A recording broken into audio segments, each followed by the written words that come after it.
So Berserk has finally returned, and even though I don't normally cover this series, this was a chapter that I absolutely had to talk about simply because it's something that I personally have been waiting on for a long time now with a lot of mixed feelings, apprehension, and I guess general nervousness, because I've been trying not to keep my hopes too high, I've been trying not to be too negative about it, but the reality is that I'm very, very skeptical of whether or not Mori can maintain the standard of quality that Berserk had, that Miura had set. Because the reality is that Miura, as we know, is, in terms of his combination as an artist and as a writer, he stands arguably second to none in the entire manga sphere. So to think that, someone else, granted a friend and accomplished mangaka in his own right, can simply step in and continue writing and drawing Berserk at the standard that it was at previously, or even close to, that's something that I am very, very skeptical of. So when I say I was looking forward to this chapter, it was more so not in terms of, again, high hopes or negative feelings or anything. It was purely in terms of just straightforward fascination at this sort of experiment of what we're going to get to see play out, which is, can a story that's being drawn and written at this absurd quality simply be picked up and carried on at even close to that same standard? I would say that this chapter gave us next to no answers, okay? And what I mean by that is that the bigger question of the two in terms of art, scene direction, right, versus the writing, the bigger question was always going to be the writing. You can find people who can recreate the art, right? Assistants, etc., they're all capable of that. The writing is where the bigger question comes. And the writing is where we got pretty much nothing to go off of from this chapter. Because the reality is that this chapter was very, very light in terms of any sort of significant dialogue or in terms of any sort of significant plot progression. This was largely just characters reacting to Griffith's arrival, which is not really significant plot progression. So in terms of that, and that's no slight or criticism, right? This is natural. This was a really good series of couple chapters to have just focused on characters reacting to the impact of Griffith's arrival, because there's a weight and drama to that needs to be, held and carried out.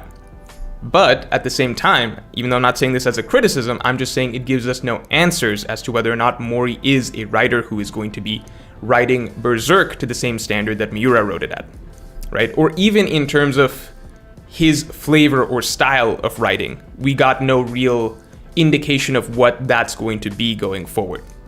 So I'm holding off thoughts on that. There were, on the other hand, good signs in terms of the art and scene direction. The art, to me, it looks like Berserk. Looks like Berserk, feels like Berserk. To me, that was the first thing I think we all noticed. It just looks and feels like Berserk, so that's kind of checking that off. Mental sigh of relief. It's gonna look and feel like the same thing that we've been reading for the most part. The bigger thing I'll give props for is the scene direction, which is choosing to make the first entire half of 365 silent, in terms of just having slow build up towards everyone kind of breaking out with their huge reactions to Griffith's return. And again, with Griffith's return being such a big deal, I think that sort of silent build up to everything breaking out and the tension breaking and, Guts going into a rage, Casca feeling what she's feeling, etc. That's a good decision because you're ramping up to a moment that deserves a huge explosion of emotion. I think that in terms of character reactions, this is where it gets tricky because I think there's nothing off about anything that happened in these two chapters. It is what you would expect. Guts goes into rage. He's feeling rage and anger. Casca feels shock, reigniting old trauma.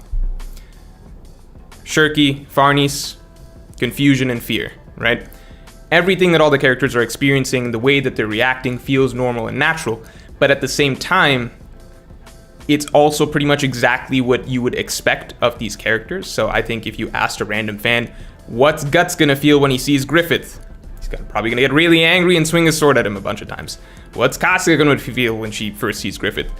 Probably, reigniting her old trauma, shock, etc., right? Shirky and Farnese, yeah, they're probably gonna be really scared, intimidated, and overwhelmed. I think that these reactions are pretty much basically, when I'm looking more so at are we getting any indication of how these characters are going to be written going forward? I think this was basically the most softball of a chapter that you could ask for Mori to be able to kind of test and feel that out, because he's getting to play with the most basic level reactions and expected reactions of characters, right? Without having to get too deep into actually writing anything meaningful for them. Again, not criticizing anything here. I'm just saying that I think what I was really looking for, which is stronger indications of how things are going to go, right, in terms of how it's going to be written, that's going to have to wait probably at least another chapter or two. The reason I say that is because it seems like next chapter could be set up to be a big action chapter. So this chapter is more so a big build-up and reaction chapter. It seems like next chapter we could be set up for Guts versus Zod again. And Guts versus Zod, I'm not against that at all. Sign me up for, I guess, round 4 of Guts and Zod, fighting, and I think that Guts hasn't gotten a good shot at him with the Berserker armor, obviously, yet. So that's going to be interesting to see. But at the same time, if it's going to be more of an action chapter, I would expect that next chapter as well does not really let us sink our teeth much into what Mori's writing style is going to be going forward, how he's going to be developing the plot, whether it feels different, how he's going to be writing characters actually interacting and everything like that on a deeper level, and whether that's going to be different. So on the one hand, there's mild disappointment on my end because I'm like, oh man,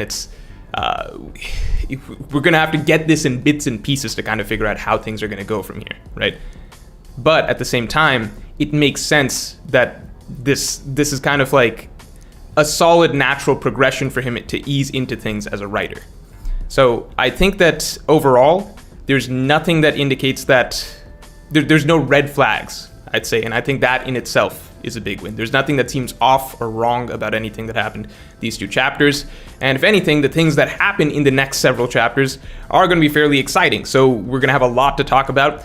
Guts being able to cut a strand of Griffith's hair, that in itself is a huge deal, because it shows that we're nowhere near Guts obviously being able to do anything of meaning to Griffith, but it shows that he can, in theory, hypothetically do something at some point someday, which in itself is a huge step, because up till now, Griffith was, of course, untouchable to the point that, you know, the analogy that's being given over and over is like, you can't hurt somebody who's outside of who's outside of the story, right? I think basically at the moment, any sort of matchup we get with Guts is going to be obviously with a more grounded figure, obviously like Zod. The bigger question this begs is basically, is there going to be a larger assault on Elf Island happening now, as many in the community have speculated for some time? I would love it. I think that things have been going very swimmingly for Guts and the Alliance so far, Guts and Casca's reunion notwithstanding. But so far, obviously, the tone has been much lighter, much more whimsical, much more relaxed and laid back.